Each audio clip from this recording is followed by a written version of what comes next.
Today we're going to be installing a solar system onto our Roadtrek 190. I'm not a certified electrician, I'm not a certified anything. Life's a series of choices. These are the ones that I made.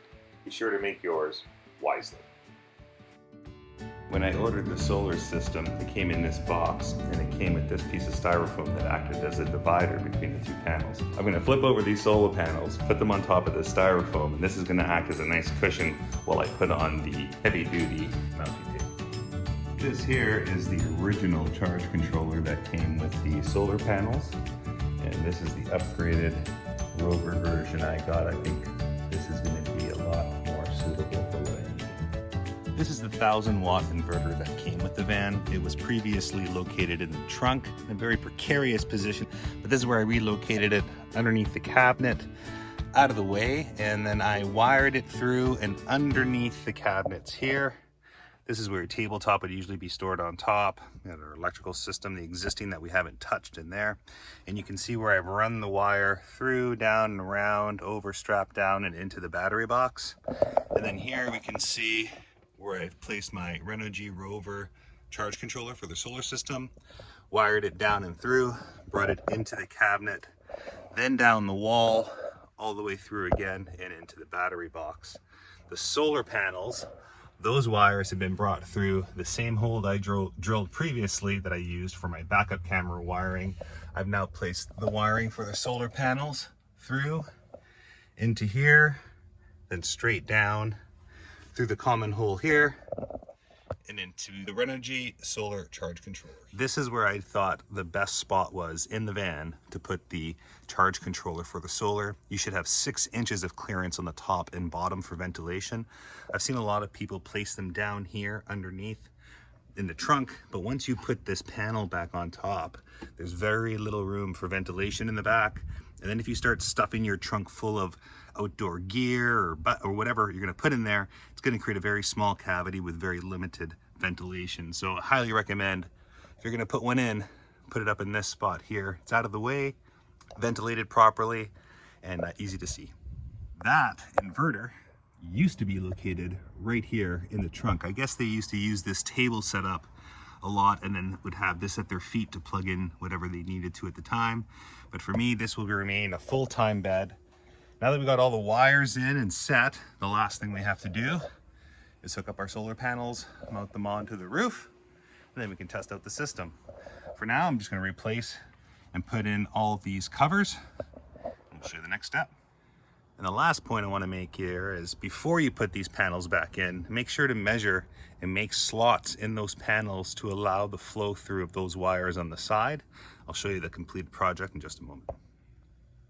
So I put in the first 2 panels here. Just wanted to show you the adjustments I had to make. Cut a little square out of that corner, and this one is screwed down in place. This is the removable panel, and again, cut out a little slot for that wire to fit through. Make sure that the power and battery is hooked up to our charge controller first, and then after that we'll hook up the solar panels, check for our charge, and make sure everything's running just fine. Installation update. All right, we got all our wires connected, the one for the inverter, the one to the charge controller. When I hooked up the Renogy charge controller, it powered right up. It seems to be running as it should for now. Went down and tested out the inverter. It's only 1,000 watts, but it does power up. And next up,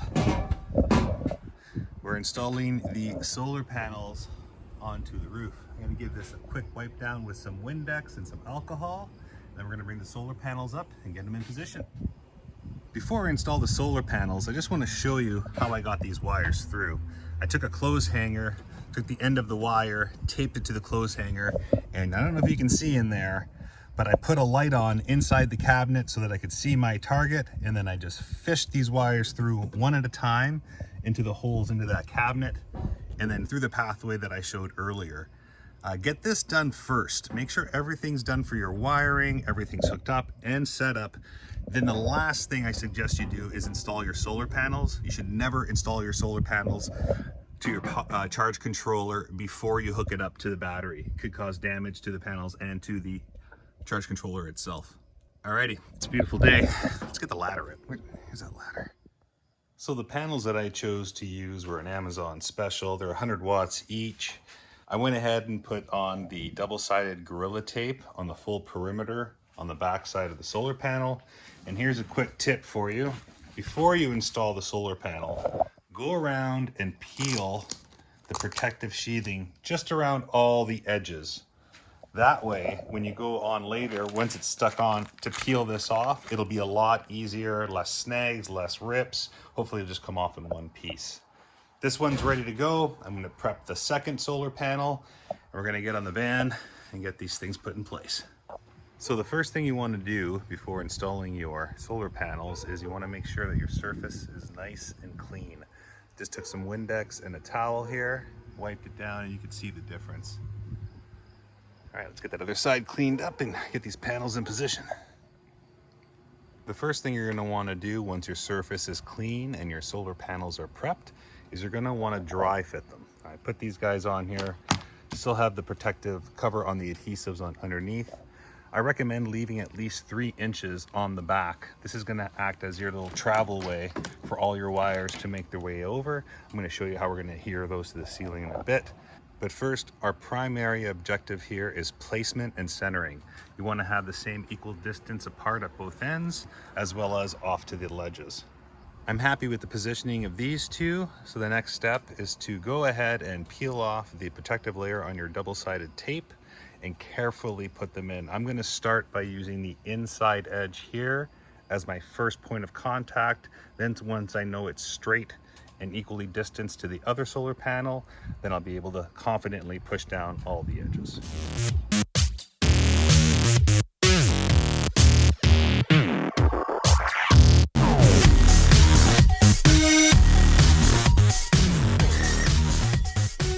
Solar panel install complete, nice and straight. Really happy with how that came out. Next thing we got is all these wires. So we want to make them nice and organized, and we're going to have to fit them through this vent. I'm going to end up cutting one of these vents, bending it out, installing everything in, and then afterwards I am going to take that same fin and try to reunite it with its other side as best I can. Let's get started with getting these wires organized. Holy crap. So I've taped the wires together from each panel so that they have enough tape line on them that they're going to reach and go into this vent still covered by that tape. I've also plugged them in to their adjoining combiners. Is that combiners? I don't know what they're called. All right, the moment of truth here. Let's get these solar panels plugged in to the charge controller and we'll see what happens. Positive to the positive. All right, let's see if we got juice coming in. Yeah, 17 volts coming in from the solar panels. That's amazing, that's awesome. And she's charging.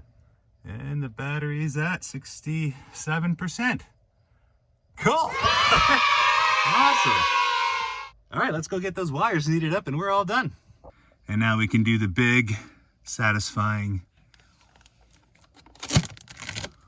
shiny. Now that we know the solar panels are charging up my battery, which I'm just super stoked about, that's awesome. Now our last problem is we got to get these wires in that vent.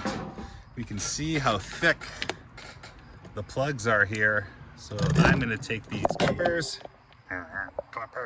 Take these clippers, I'm going to cut out this center vent here, bend it back, and hopefully we're going to have enough room to slip these guys in and wrap this project up.